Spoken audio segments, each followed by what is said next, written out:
Hey ladies and gentlemen, welcome to the Georgia State Sports Arena. I'm Christian Courtney along with Dimitri Chin. Your Panthers got an 83-70 victory today over the Little Rock Trojans. And what was senior day, 4 seniors were honored today: Malik Benlevy, Jeff Thomas, Devin Mitchell, and Jordan Tyson.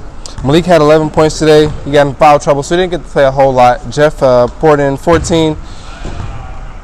Devin had 13 as well. JT had 4 and 9, which is a really good game for JT today. You can really feel his presence on the defensive end in the first half. So Dimitri, what are these guys meant to the program? Then what is Georgia State losing with these seniors? Well, you know, it's the sixth time in the last 8 seasons under Coach Hunter that the program has secured 20 or more wins, and a lot has to do with this group of young men that we saw today. As you mentioned, the seniors really took advantage of their opportunities today, and they really just dismantled a Trojans team that had no business being on the same court as them today. Not today, no, not today. But, you know, aside from the seniors, let's talk about some of the other guys, you know, the underclassmen such as Kane Williams. 17 points today. 17 points. And Nelson Phillips, you know, a highlight reel. He's a highlight reel. He is. So, you know, collectively, the Panthers just had a really great day offensively. But as you mentioned, the seniors were able to put the team on their back as a whole and really, you know, continue their momentum going into a Georgia Southern matchup down in Statesboro. Indeed.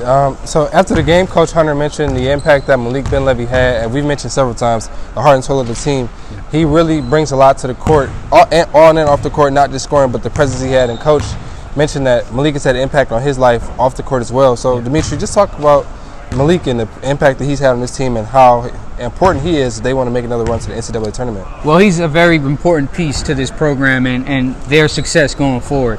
I personally have a really good relationship with Malik. I've covered him since he was a freshman here, and he is a really, really fabulous young man. And give credit to his support system. As you saw today, the entire city of Savannah came out. The whole Savannah, Georgia was here to support Malik Benlevy, which is awesome. That shows a lot. And a lot of people really overlook the fact that a player on the court is a symbol of his support system off of the court. Indeed. And you know, that's the real reason why Malik is able to shine throughout his 4 years here in the program. So, you know, congratulations to Malik Benlevy, but the work does not stop today. No. They still have a lot of work to do.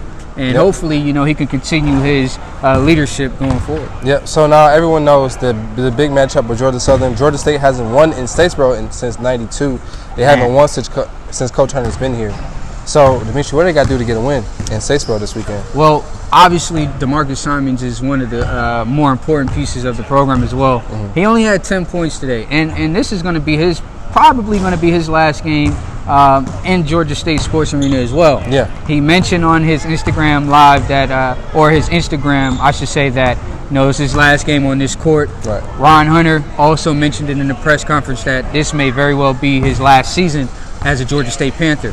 So in order for these guys to go down south and knock off a Georgia Southern team that is actually tied with second in the Sun Belt Conference, he's going to have to really have a good game, along with his supporting cast, Jeff Thomas, Benlevy, Devin Mitchell, and the rest of the guys. Yeah, it's going to be a madhouse down there. It's their senior day, so they're going to be. It's always hate when Georgia State heads to Georgia Southern. So Georgia State's going to really have to come with it. They have one more game. That game will more than likely determine who will get the second seed in the Sun Belt tournament, unless Texas State loses one of their next few games. Dimitri, we got one more game to see the standings for the Sun Belt tournament, but how do you see the Panthers looking right now as they head into the Sun Belt tournament? Well, Hunter said that, you know, his team is really playing really well basketball at the right time. Right. March is here, so they're clicking offensively, but defensively they've really turned it up another notch. This is the second game where they've created they've created their opponent to have double digits in the turnover margin, and that's huge. So 19 I think today, 19. That's incredible. So I think Georgia State's defense is going to put the clamps on Tukey Brown and Quan Jackson. Obviously, Ike Smith is not going to be playing; he's injured for the year. But I think that Georgia State is going to have to be focused and create turnovers and also score baskets off the turnovers. Today, as you mentioned, Christian, 19 turnovers for Little Rock. Georgia State turned that into 24 points. That's key. That's phenomenal. Coaches mentioned the effort of Damian Wilson as well on defense, and that he's really turned it on of late. As the calendar turned March yesterday, but even in February, late February, he's really turning it on. So he's key defensively as well as Kane Williams at the top. So stay tuned for more coming up. The Panthers have one more game, like we mentioned, next week in Statesboro, and it's off to New Orleans, fighting for another NCAA tournament bid. So for Dimitri Chen, I'm Christian Crittenden. Thanks for watching.